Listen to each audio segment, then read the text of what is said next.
Salsabila dengan NIM 23181244. Saya dari Prodi Kesehatan Masyarakat, Fakultas Ilmu Kesehatan, Universitas Abdiatama.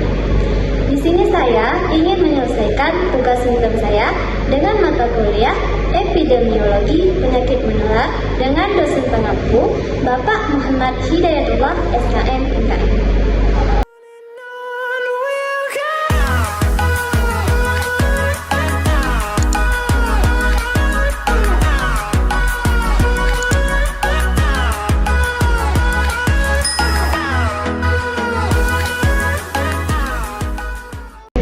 Baiklah, di sini saya akan menjelaskan materi tentang poliomielitis. Poliomielitis adalah penyakit infeksi yang disebabkan oleh virus polio. Virus ini menyerang sistem saraf pusat yang dapat menyebabkan kelumpuhan permanen. Penerapan segitiga epidemiologi pada penyakit poliomielitis terdiri dari 3 komponen utama. Yang pertama, agen. Virus polio memasuki tubuh melalui mulut, air, dan makanan yang terkontaminasi dengan bahan feses dari orang yang terinfeksi. Yang kedua, host, manusia, khususnya anak-anak di bawah usia 5 tahun yang rentan terkena virus polio.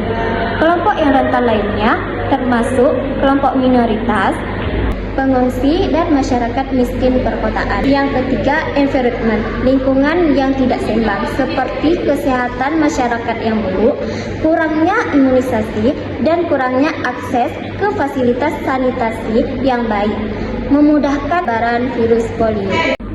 Epidemiologi poliomielitis. Sejarah, penyakit ini pernah menjadi masalah kesehatan global, tetapi dengan vaksinasi telah mengurangi secara signifikan. Saat ini, kasus baru masih terjadi di beberapa negara, terutama di daerah dengan tingkat vaksinasi rendah.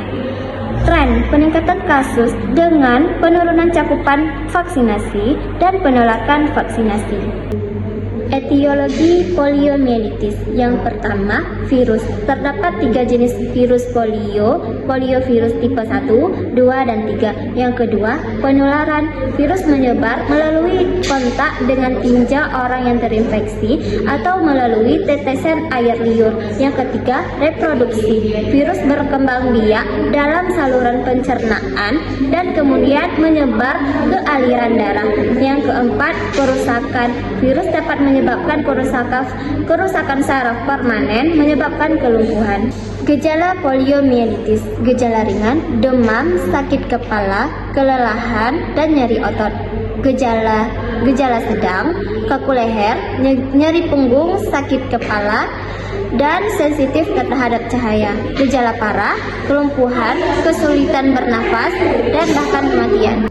Penularan poliomielitis. Yang pertama, oral fekal. Virus menyebar melalui kontak dengan tinja orang yang terinfeksi. Yang kedua, tetesan air liur.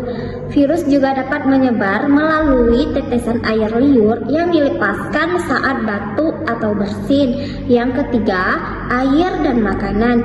Virus dapat mencemari air dan makanan sehingga menular melalui konsumsi. Diagnosis poliomielitis. Riwayat penyakit. Mengumpulkan informasi tentang gejala, riwayat perjalanan, dan riwayat vaksinasi. Pemeriksaan fisik. Memeriksa tanda-tanda kelumpuhan, kaku leher, dan sensitivitas terhadap cahaya.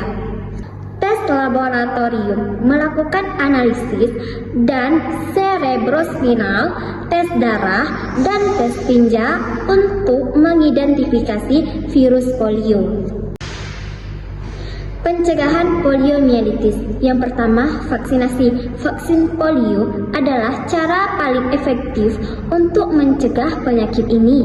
Yang kedua, kebersihan. Mencuci tangan dengan sabun dan air dapat membantu mencegah penyebaran virus. Masa inkubasi poliomielitis. Masa inkubasi 4-35 hari. Ini adalah periode waktu antara infeksi dan munculnya gejala. Pengobatan poliomielitis. Tidak ada pengobatan khusus untuk poliomielitis. Pengobatan difokuskan pada pengelolaan gejala dan pencegahan komplikasi. Kelompok risiko poliomielitis. Yang pertama, anak-anak. Anak-anak yang belum divaksinasi atau tidak lengkap vaksinasinya sangat rentan terhadap polio. Yang kedua, penduduk daerah tertentu. Daerah dengan tingkat vaksinasi atau kurangnya akses terhadap layanan kesehatan memiliki risiko lebih tinggi. Yang ketiga, pekerja kesehatan. Pekerja kesehatan yang bekerja dengan pasien polio berisiko terkena virus. Yang keempat, orang dewasa tanpa imunitas. Orang dewasa yang belum divaksinasi atau tidak memiliki imunisasi yang cukup dapat terkena polio. Itulah tadi materi tentang poliomielitis. Semoga bermanfaat bagi kawan-kawan yang menonton. Sekian, Assalamualaikum warahmatullahi wabarakatuh.